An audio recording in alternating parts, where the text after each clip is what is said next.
Brazil is the greatest soccer nation of all time, bar none. And I say that as a Germany fan who has had to root against Brazil on multiple occasions. But what has happened to them the last decade since the 7-1 defeat at the hands of Germany in Brazil in 2014 during the World Cup semifinal, they've been broken. And I think today we call time of death on multiple things for the Brazil national team. And I hate saying that because they still have insanely talented young players in Vinicius Jr. and Endrick and Martinelli, Rodrigo, among others. But there just seems to be something off within the program, within everything surrounding the team. You have legends like Ronaldinho saying, like, oh, I'm not going to watch any of the games because they're not interesting and they're not playing well. And then obviously he walked that back. This happened right before the tournament, if you weren't aware of it. But since 2014, when, once again, they lost 7-1 against Germany in the World Cup semifinal in Brazil, which, sparked protests and riots and everything like that. They have been eliminated in the quarterfinals of the last two World Cups. And in Copa America, in 2015, they were out in the quarterfinals. 2016, they were out in the group stage of Copa America. 2019, they did actually win it.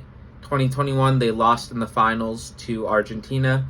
And 2024, this year, as of 20 minutes ago, they lost to Uruguay in a penalty shootout. And even the optics around this game in particular, your best player, Vinicius Jr., is out for the game because he's suspended because he picked up another yellow card in the last group stage game against Colombia. The best player in Brazil history of the last decade, Neymar, isn't even on the team. I 100% actually don't know why. Maybe it's injury, maybe it's politics, other stuff, who knows. But now, what does Brazil do from here? You haven't been able to do anything successful in a major tournament since 2019. And that is your only win in the last, I don't know how long it was.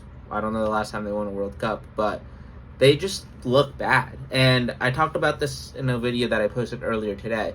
The Copa Americas don't really allow for people with the talent of the Brazilian players like Vinicius, Rodrigo, Endrick.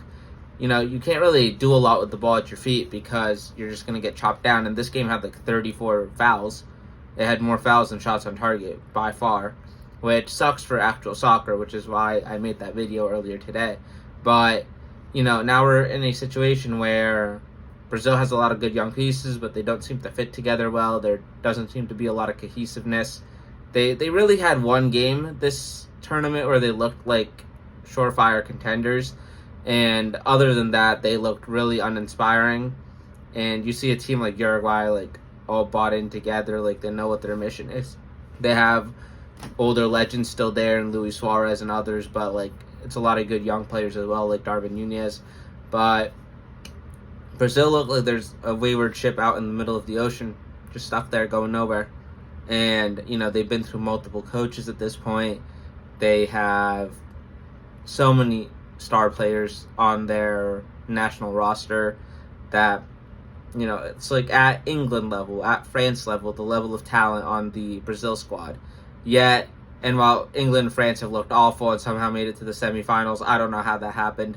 But Brazil looks disgustingly bad right now, and I don't know how they're going to fix it. I hope they figure it out soon for their players' sake because they're all so much fun to watch, and I root for them. But once again, the Germans, after yesterday's heartbreak, should take solace in the fact that they broke the best country in the world when it comes to the sport of soccer or football, depending on how you call it. Either flies, honestly. But, yeah, thank you guys for watching. Peace.